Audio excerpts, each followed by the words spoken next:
It's getting freezing cold outside, and this is our first winter with chickens.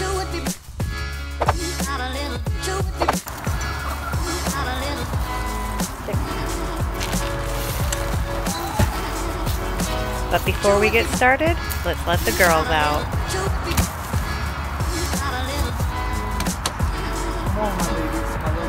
Happy Cheap!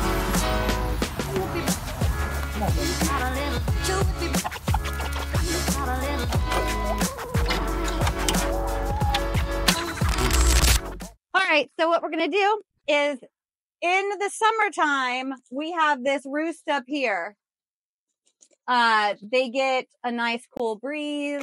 In the summertime, they're up a little bit higher, but we don't want them to get a cold breeze in the wintertime. So we're going to drop their roost, and we're going to give them a flat roost, 2x4, so that their feet will be open and they can sit their bodies down on top of their feet and keep the little feet warm. When they're on a roost like this that's rounded, their toes are going to curl under and they could get little frostbite. Yeah, because their feathers don't cover them. Yeah, their feathers won't cover them. So 2x4 to sit flat, and we're going to drop it down so that they're not in any kind of draft. We're going to keep these open, though, for ventilation purposes. Got to keep ventilation, air moving. It's going to come up from down there and come out, but keep them out of their draft. So that's what we're working on right now.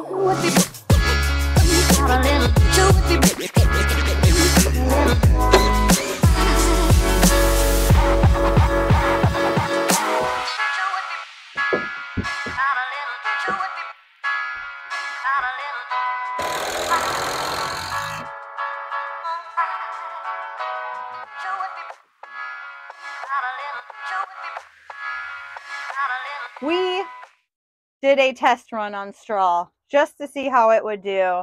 And we thought that straw would keep the coop warmer like an insulation, but it is matted. Like the poop just kind of mats in it. It doesn't move around in it and kind of fluff in. And so it sits on top and they're stepping on it a lot more. And I think it's just retaining more moisture than the shavings. But we're going to pull all this straw out and go back to using just the wood chips.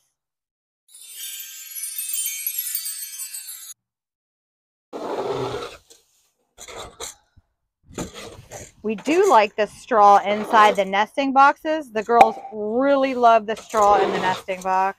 So they prefer it over the shavings. So we'll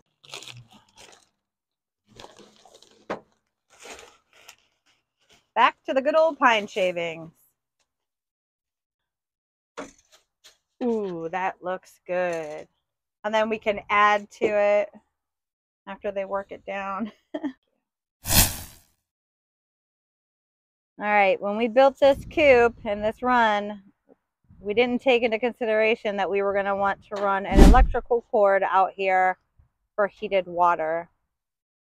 So we're trying to come up with our best option, and we think it's going to be peeling back some of this 1/4 inch hardware mesh, running it through, and then overlapping with some more new mesh.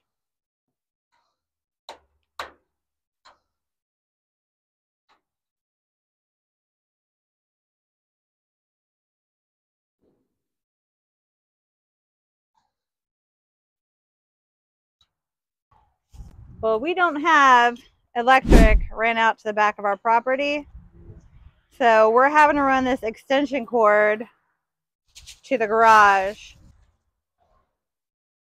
This bit's gonna do. Guess we're gonna find out here. We're gonna drill a hole.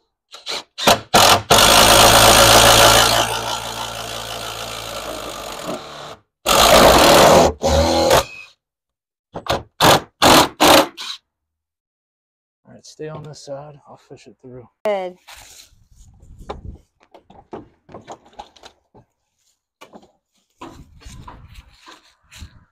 Okay. Back energy. What we go through for our chickens. And then we're going to run this over to our outlet. Our nice outlet here. Our wonderful electrical panel here. Hey, it works. So we're Okay, now because we had to open up this hardware mesh, which puts our chickens at danger of having a gap like that, what we're going to do is put a piece of furring strip over top of this mesh here. after we staple it back up. After we staple it back in, and to reinforce this again, what we're going to use to do that is our air compressor, which our sons got us for Christmas. With rigid narrow crown staple, and there's the narrow crown staples. All right. Which is what we use to put the whole thing up. Yeah, we use this to build all of the fencing around the coop and all of our strips, our furring strips.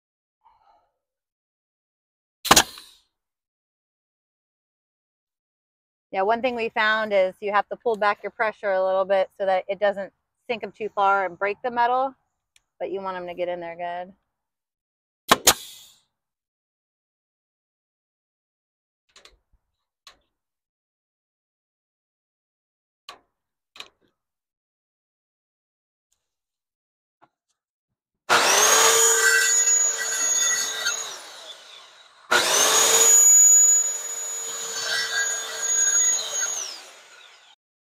One of our subscribers had a really good comment on our video when we were putting the new roof on the chicken run, is that make sure that you don't leave screws, nails, staples, any little construction bits and pieces laying on the ground, because chickens will pick them up and peck at them and try to eat them.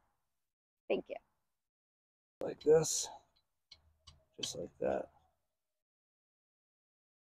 Perfect.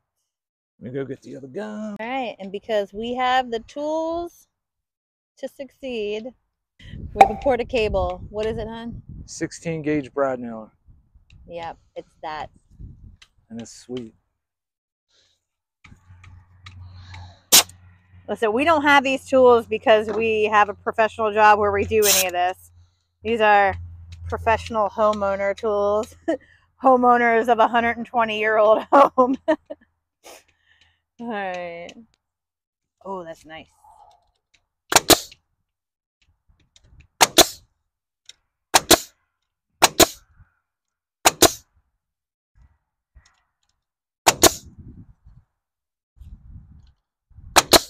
And we've been wanting to go around and put this all the way around the run.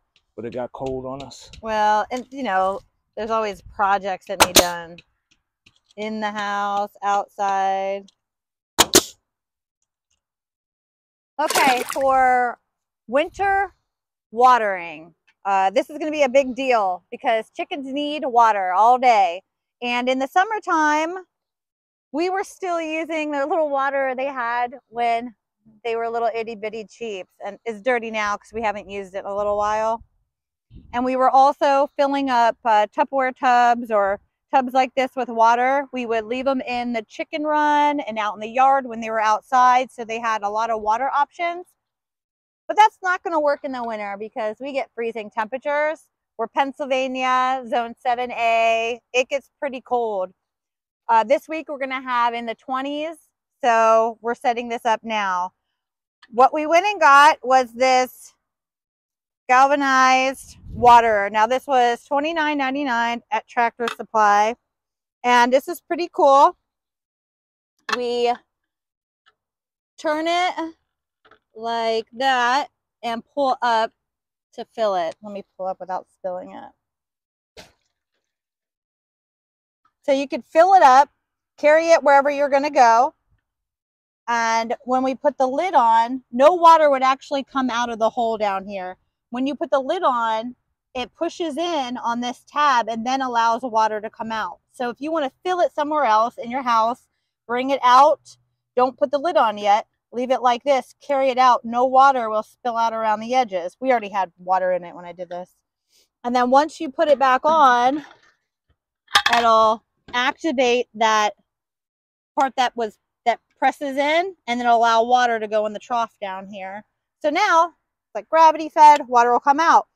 So we can put 2 gallons of water in this, and then we're going to put it on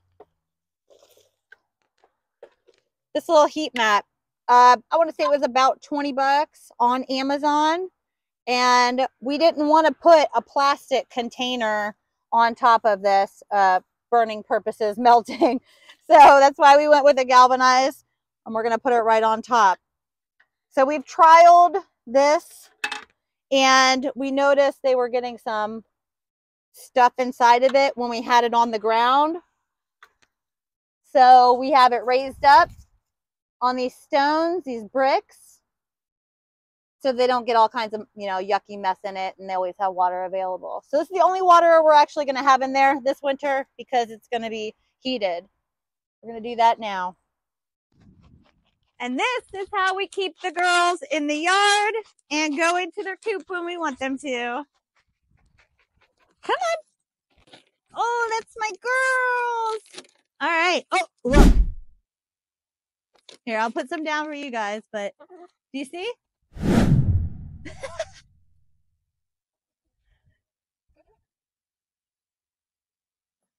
They're going to whittle that down to nothing by later tonight. One of the other biggest keys to keeping chickens in the wintertime is keeping them well fed with nutritious food. I mean, fresh greens, produce. We're going to try to grow lettuce all winter. So they're going to have fresh lettuce from the garden, get a head of cabbage every now and then. I mean, how easy is that?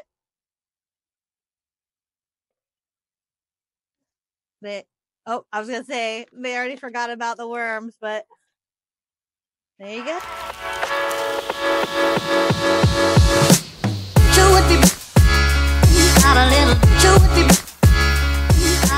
And we're going to continue using the same feeder that we have here. It's working really good for us. It's going to be colder, and we aren't going to be outside as much. Our chickens are only allowed out of their run and free ranging around the yard whenever we're outside, and we can keep an eye on them because we do not have a fenced yard.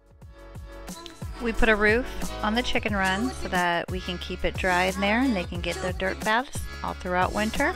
So check out that video on us putting a roof on our chicken run, and please like, subscribe, comment, and share this. Thank you for watching Garden and Grease.